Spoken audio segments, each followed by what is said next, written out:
Hello guys, today I'm going to show you how to quickly fix League of Legends unknown player error.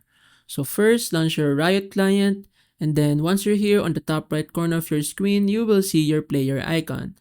Click on it, and then a menu will appear. Click on Settings.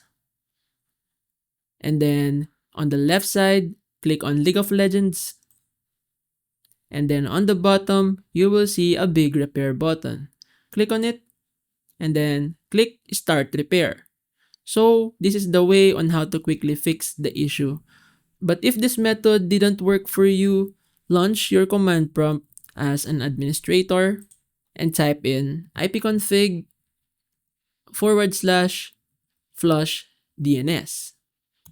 Click enter, and then it will say that Windows IP configuration successfully flushed the DNS resolver cache if it's successful. After that, go ahead and launch your League of Legends. Most probably, the issue will be fixed.